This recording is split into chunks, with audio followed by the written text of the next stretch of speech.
Amasasi ne teargasi binyose wali mukoma mboga munange Bobi Wine nga banonyeza oba okugenda okunonyeza ate mwana mulenzi nalukola munange akalulu esaidi eyo amasasi ganyose esaidi eno muganda wange embeera tebadde nnungi nakamu ate nga ku saidi emu omuyimbi King Saha wuno situkidde munange ate abamuwalana esaidi eno wuno ali mukakasa munange ate mukatambi esaidi eno ngenda kusaba video jimpe like obeera nga tonaba kusubscribinga nakyo okikolere ddala era nga ngenda kubeera nga ntandikirawo muganda wange gwe alaba Jamina TV embeera munange wali era nga ntandise munange ate n'omukulu Bobi Wine ate masa wonjije munange ate nakatambika King Saha ntandikiddewo wali empeera munange ibadde wali mu kibuga Kampala munange esaidi eno mukoma mboga era nga munange empeera nga weetambudde eno tebadde nnungi era nga bolaba akatambyawo poliisi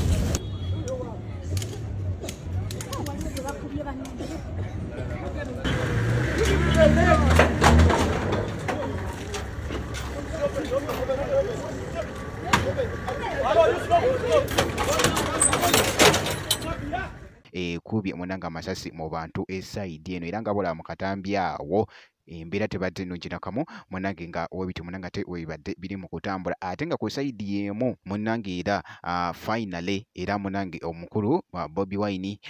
kosa nalukola munange era bamaze abantu munange ne bajja esaidi eno mu kunoonya munange akalulu oba mulaale munange ebadde wali mukoma mboga mu kisaawe munange ate kibadde kiriya ennyo era nga bolaba abantu babadde bayitirivu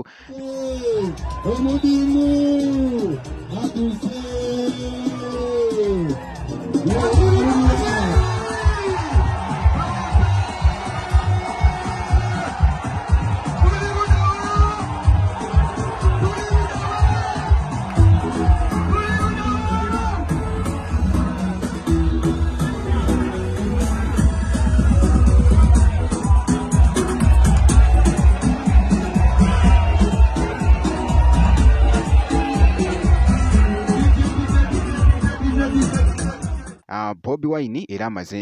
bamaze era ne bayugomya munange ate wali mukoma mboga abantu babadde bayitirivu nnyo era nga bolaba mu katambyawo